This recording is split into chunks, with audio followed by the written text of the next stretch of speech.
ਜੇਕਰ ਤੁਹਾਡੇ ਸਾਹਮਣੇ 2-2000 ਰੁਪਏ ਦੇ ਨੋਟ ਪਏ ਹੋਣ ਤਾਂ ਤੁਸੀਂ ਕੀ ਕਰੋਗੇ?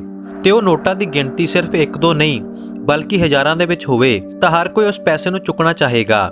ਪਰ ਦਿੱਲੀ ਦੇ ਹਸਪੀਟਲ ਦੇ ਵਿੱਚ ਇੰਜ ਹੀ ਕਰੋੜਾਂ ਰੁਪਇਆ ਫਰਸ਼ਾਂ ਦੇ ਉੱਤੇ ਰੁਲਦਾ ਰਿਹਾ, ਪਰ ਕਿਸੇ ਦੀ ਹਿੰਮਤ ਨਹੀਂ ਪਈ ਉਸ ਪੈਸੇ ਨੂੰ ਹੱਥ ਲਗਾਉਣ ਦੀ। ਅਜਿਹਾ ਕੀ ਹੋਇਆ ਦਿੱਲੀ ਦੇ ਵਿੱਚ, ਤੁਸੀਂ ਵੀ ਸੁਣ ਕੇ ਆਪਣੇ ਸਾਰੇ ਕੰਮ ਛੱਡ ਕੇ ਸੁੰਨ ਪੈ ਜਾਓਗੇ। ਸੁਧਾਂਸ਼ੂ ਗੋਇਲ ਦਿੱਲੀ ਦੇ ਕਨੌਟ ਪਲੇਸ ਇਲਾਕੇ ਦੇ ਨਿਵਾਸੀ ਹਨ ਅਤੇ ਉਹਨਾਂ ਦਾ ਟੈਕਸਟਾਈਲ ਦਾ ਕਾਰੋਬਾਰ ਵਿਦੇਸ਼ਾਂ ਤੱਕ ਫੈਲਿਆ ਹੋਇਆ ਹੈ। ਸੁਧਾਂਸ਼ੂ ਦੇ ਪਿਤਾ ਪਹਿਲਾਂ ਅਫਰੀਕਾ ਦੇ ਵਿੱਚ ਕਾਰੋਬਾਰ ਕਰਦੇ ਸੀ, ਜਿਸ ਤੋਂ ਬਾਅਦ ਉਹਨਾਂ ਨੇ ਆਪਣਾ ਟੈਕਸਟਾਈਲ ਦਾ ਕੰਮ ਦਿੱਲੀ ਦੇ ਵਿੱਚ ਆ ਕੇ ਸ਼ੁਰੂ ਕਰ ਲਿਆ ਅਤੇ ਥੋੜੇ ਹੀ ਸਮੇਂ ਦੇ ਵਿੱਚ ਉਹਨਾਂ ਦਾ ਕਾਰੋਬਾਰ ਵਿਦੇਸ਼ਾਂ ਦੇ ਵਿੱਚ ਫੈਲਣਾ ਸ਼ੁਰੂ ਹੋ ਗਿਆ ਅਤੇ ਸੰਨ 2005 ਦੇ ਵਿੱਚ ਸੁਧਾਂਸ਼ੂ ਦੇ ਪਿਤਾ ਦਾ ਦੇਹਾਂਤ ਹੋ ਗਿਆ। ਸੁਧਾਂਸ਼ੂ ਉਹਨਾਂ ਦਾ ਇਕੱਲਾ ਹੀ ਵਾਰਿਸ ਸੀ, ਜਿਸ ਤੋਂ ਬਾਅਦ ਹੁਣ ਅਰਬਾਂ ਦੀ ਜਾਇਦਾਦ ਦਾ ਵਾਰਿਸ ਉਹ ਇਕੱਲਾ ਹੀ ਸੀ ਅਤੇ ਆਪਣੇ ਪਿਤਾ ਦਾ ਕਾਰੋਬਾਰ ਉਸਨੇ ਸਾਂਭ ਵੀ ਲਿਆ, ਪਰ ਆਪਣੇ ਪਿਤਾ ਵਰਗੀ ਹਲੀਮੀ ਤੇ ਦਿਆਲੂ ਸੁਭਾਅ ਉਹ ਪ੍ਰਾਪਤ ਨਾ ਕਰ ਸਕਿਆ। ਜਿੰਨੇ ਪਿਆਰ ਤੇ ਸਤਿਕਾਰ ਦੇ ਨਾਲ ਉਹਨਾਂ ਦੇ ਪਿਤਾ ਨੇ ਇਹ ਕਾਰੋਬਾਰ ਖੜਾ ਕੀਤਾ ਸੀ, ਜਿੰਨੇ ਵੱਡੇ ਦਿਲ ਦੇ ਨਾਲ ਉਹਨਾਂ ਦੇ ਪਿਤਾ ਨੇ ਆਪਣੇ ਕਾਮੇ ਰੱਖੇ ਹੋਏ ਸੀ, ਇਹ ਸਭ ਕੁਝ ਸੁਧਾਂਸ਼ੂ ਦੇ ਕੋਲੋਂ ਨਾ ਹੋ ਸਕਿਆ। ਪਰ ਇਸ ਦੇ ਨਾਲ ਉਸ ਦੇ ਕਾਰੋਬਾਰ ਦੇ ਉੱਤੇ ਕੋਈ ਫਰਕ ਨਹੀਂ ਪਿਆ। ਸੁਧਾਂਸ਼ੂ ਨੇ ਆਪਣੇ ਕੰਮ ਕਰਨ ਵਾਲੇ ਵਰਕਰਾਂ ਦੀ ਸੁਣਵਾਈ ਬੰਦ ਕਰ ਦਿੱਤੀ ਤੇ ਹਰ ਕੋਈ ਹੁਣ ਉਸ ਦੇ ਵਰਤਾਵ ਤੋਂ ਪਰੇਸ਼ਾਨ ਰਹਿਣ ਲੱਗਿਆ। ਸੋ ਇਸੇ ਤਰ੍ਹਾਂ ਉਹਨਾਂ ਦੀ ਮਿਲ ਦੇ ਵਿੱਚ ਸਭ ਤੋਂ ਪੁਰਾਣਾ ਬੰਦਾ ਮਥੁਰਾ ਦਾਸ, ਜੋ ਕਿ ਉਸ ਦੇ ਪਿਤਾ ਦਾ ਬਹੁਤ ਹੀ ਕਰੀਬੀ ਸੀ, ਇੱਕ ਦਿਨ ਸੁਧਾਂਸ਼ੂ ਦੇ ਕੋਲ ਆਇਆ ਤੇ ਕਹਿਣ ਲੱਗਿਆ ਕਿ ਉਸ ਦੀ ਇੱਕੋ ਇੱਕ ਲੜਕੀ ਹੈ ਅਤੇ ਕੁਝ ਸਮੇਂ ਤੋਂ ਉਹ ਬਹੁਤ ਬਿਮਾਰ ਚੱਲਦੀ ਆ ਰਹੀ ਹੈ। ਡਾਕਟਰਾਂ ਦੇ ਇਲਾਜ ਦੇ ਵਿੱਚ ਮੈਂ ਆਪਣੀ ਪੂਰੀ ਪੂੰਜੀ ਲਗਾ ਦਿੱਤੀ ਹੈ। ਮਥੁਰਾ ਦਾਸ ਨੇ ਕਿਹਾ ਕਿ ਹੁਣ ਉਹ ਹੋਰ ਪੈਸੇ ਖਰਚ ਨਹੀਂ ਸਕਦਾ। ਉਸਨੇ ਸੁਧਾਂਸ਼ੂ ਦੇ ਕੋਲੋਂ ਆਪਣੀ ਲੜਕੀ ਦੇ ਇਲਾਜ ਵਾਸਤੇ ਕਿਹਾ, ਪਰ ਸੁਧਾਂਸ਼ੂ ਦਾ ਕਿਸੇ ਹੋਰ ਹੀ ਨਸ਼ੇ ਦੇ ਵਿੱਚ ਚੂਰ ਸੀ ਤੇ ਮਥੁਰਾ ਦਾਸ ਨੂੰ ਕਹਿਣ ਲੱਗਿਆ ਕਿ ਮੈਂ ਇਹ ਪੈਸਾ ਤੁਹਾਡੇ ਵਰਗਿਆਂ ਦੇ ਇਲਾਜ ਦੇ ਲਈ ਕਮਾ ਰਿਹਾ, ਅਤੇ ਬੇਇੱਜ਼ਤ ਕਰਕੇ ਉਸ ਨੂੰ ਦਫ਼ਤਰ ਦੇ ਵਿੱਚੋਂ ਕੱਢ ਦਿੱਤਾ। ਹੁਣ ਸਮੇਂ ਦਾ ਕੋਈ ਅੰਦਾਜ਼ਾ ਨਹੀਂ ਲਗਾ ਸਕਦਾ ਕਿਸ ਵੇਲੇ ਕਿਸ ਦੇ ਮੂੰਹੋਂ ਕਿਹੜੀ ਘੜੀ ਮਾੜਾ ਸ਼ਬਦ ਜਾਂ ਫਿਰ ਮਾੜੀ ਹਾਏ ਨਿਕਲ ਜਾਵੇ, ਜੋ ਕਿ ਧੁਰ ਦਰਗਾਹ ਦੇ ਵਿੱਚ ਜਾ ਕੇ ਪ੍ਰਵਾਨ ਹੁੰਦੀ ਹੈ, ਇਹ ਕੋਈ ਨਹੀਂ ਜਾਣਦਾ। ਅਤੇ ਅਜਿਹਾ ਹੀ ਕੁਝ ਸੁਧਾਂਸ਼ੂ ਦੇ ਨਾਲ ਹੋਣਾ ਸੀ। ਸਮੇਂ ਤੇ ਇਲਾਜ ਨਾ ਹੋਣ ਕਾਰਨ ਮਥੁਰਾ ਦਾਸ ਦੀ ਲੜਕੀ ਹੋਰ ਵੀ ਸੀਰੀਅਸ ਹੋ ਗਈ ਅਤੇ ਬਿਨਾਂ ਇਲਾਜ ਘਰੇ ਹੀ ਪਈ ਰਹੀ। ਇਸ ਗੱਲ ਤੋਂ ਕੁਝ ਸਮੇਂ ਬਾਅਦ ਹੀ ਸੁਧਾਂਸ਼ੂ ਦਾ ਵਿਆਹ ਹੋਇਆ। ਪੂਰੀ ਦਿੱਲੀ ਦੇ ਵਿੱਚ ਇਸ ਵਿਆਹ ਦੇ ਚਰਚੇ ਸਨ, ਕਿਉਂਕਿ ਇਹ ਵਿਆਹ ਕਰੋੜਾਂ ਤੇ ਅਰਬਾਂ ਦਾ ਮੰਨਿਆ ਜਾਂਦਾ ਹੈ, ਜਿਸ ਦੇ ਵਿੱਚ ਡੈਕੋਰੇਸ਼ਨ ਦੇ ਉੱਤੇ ਹੀ ਪਤਾ ਨਹੀਂ ਕਿੰਨੇ ਕਰੋੜ ਖਰਚ ਦਿੱਤੇ ਸੀ।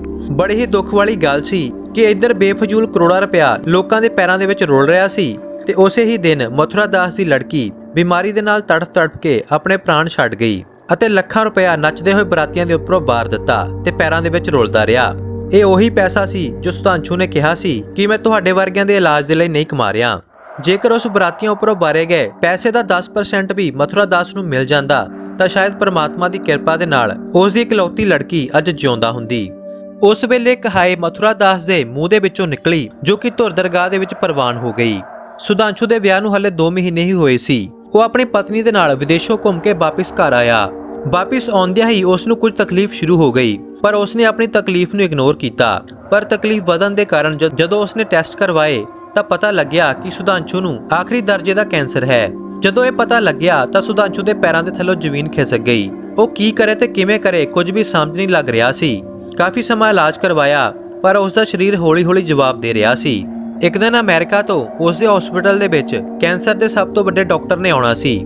ਸੋ ਸੁਧਾਂਸ਼ੂ ਹਸਪੀਟਲ ਦੇ ਵਿੱਚ ਪੈਸਿਆਂ ਦੇ ਨਾਲ ਭਰਿਆ ਹੋਇਆ ਬੈਗ ਲੈ ਕੇ ਪਹੁੰਚਿਆ।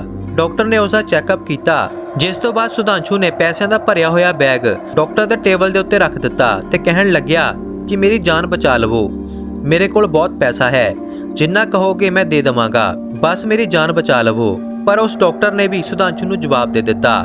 ਗੁੱਸੇ ਦੇ ਵਿੱਚ ਆਏ ਹੋਏ ਸੁਧਾਂਸ਼ੂ ਨੇ ਉਹ ਪੈਸਿਆਂ ਦਾ ਭਰਿਆ ਹੋਇਆ ਬੈਗ ਚੁੱਕਿਆ ਤੇ ਬਾਹਰ ਆ ਕੇ ਹਸਪੀਟਲ ਦੇ ਵਿੱਚ ਹੀ ਖਿਲਾਰਨਾ ਸ਼ੁਰੂ ਕਰ ਦਿੱਤਾ। ਕਰੋੜਾਂ ਰੁਪਇਆ ਇੰਜ ਹੀ ਫਰਸ਼ਾਂ ਦੇ ਉੱਪਰ ਰੁਲਦਾ ਰਿਹਾ ਅਤੇ ਸੁਧਾਂਸ਼ੂ ਨਾਲ ਕਹਿੰਦਾ ਰਿਹਾ ਕਿ ਇਹ ਪੈਸਾ ਕਿਸੇ ਕੰਮ ਦਾ ਨਹੀਂ, ਇਹ ਤੁਹਾਡੀ ਜ਼ਿੰਦਗੀ ਨਹੀਂ ਬਚਾ ਸਕਦਾ, ਇਹ ਪੈਸਾ ਸਿਰਫ ਮਿੱਟੀ ਹੈ। ਹਸਪੀਟਲ ਦੇ ਵਿੱਚ ਲੋਕ ਇਹ ਸਭ ਕੁਝ ਦੇਖ ਰਹੇ ਸੀ, ਪਰ ਕਿਸੇ ਦੀ ਹਿੰਮਤ ਨਹੀਂ ਪਈ ਇੱਕ ਵੀ ਨੋਟ ਚੁੱਕਣ ਦੀ। ਕੀ ਤੁਹਾਨੂੰ ਪਤਾ ਹੈ ਕਿ ਕਿਸੇ ਨੇ ਉਸ ਪੈਸੇ ਨੂੰ ਕਿਉਂ ਨਹੀਂ ਚੱਕਿਆ? ਉਹ ਇਸ ਕਰਕੇ ਕਿਉਂਕਿ ਲੋਕ ਮੰਨਦੇ ਸੀ ਕਿ ਜੇਕਰ ਉਹ ਪੈਸਾ ਚੁੱਕਣਗੇ ਜਾਂ ਫਿਰ ਵਰਤਣਗੇ ਤੇ ਉਹਨਾਂ ਦੇ ਨਾਲ ਵੀ ਸੁਧਾਂਸ਼ੂ ਵਾਲਾ ਕੰਮ ਹੀ ਹੋਵੇਗਾ। ਪੈਸਾ ਕਿਸੇ ਦੇ ਨਾਲ ਨਹੀਂ ਜਾਣਾ ਤੇ ਇਹ ਪੈਸਾ ਪਤਾ ਨਹੀਂ ਕਿਸ ਤਰ੍ਹਾਂ ਦਾ ਹੋਵੇਗਾ ਤੇ ਕਿਸ ਤਰ੍ਹਾਂ ਕਮਾਇਆ ਹੋਵੇਗਾ। ਕਾਫੀ ਸਮਾਂ ਉਹ ਪੈਸਾ ਉੱਥੇ ਹੀ ਪਿਆ ਰਿਹਾ ਤੇ ਲੋਕ ਉਸ ਦੇ ਉੱਪਰੋਂ ਲੰਘਦੇ ਰਹੇ।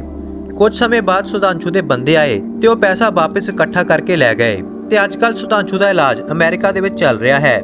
ਤੁਸੀਂ ਸਾਨੂੰ ਕਮੈਂਟ ਕਰਕੇ ਦੱਸਿਓ ਕਿ ਉਹ ਪੈਸਾ ਕਿਸੇ ਨੇ ਕਿਉਂ ਨਹੀਂ ਚੱਕਿਆ। ਕਿ ਮਥੁਰਾ ਦਾਸ ਦੀ ਲੜਕੀ ਦੀ ਮੌਤ ਸੁਧਾਂਸ਼ੂ ਕਰਕੇ ਹੋਈ ਸੀ? ਜੇਕਰ ਸੁਧਾਂਸ਼ੂ ਉਸ ਦਿਨ ਪੈਸਾ ਦੇ ਦਿੰਦਾ ਕਿ ਮਥੁਰਾ ਦਾਸ ਦੀ ਲੜਕੀ ਦੀ ਜਾਨ ਬਚ ਸਕਦੀ ਸੀ। ਇਹ ਸਭ ਕੁਝ ਸਾਨੂੰ ਕਮੈਂਟ ਕਰਕੇ ਜ਼ਰੂਰ ਦੱਸਣਾ।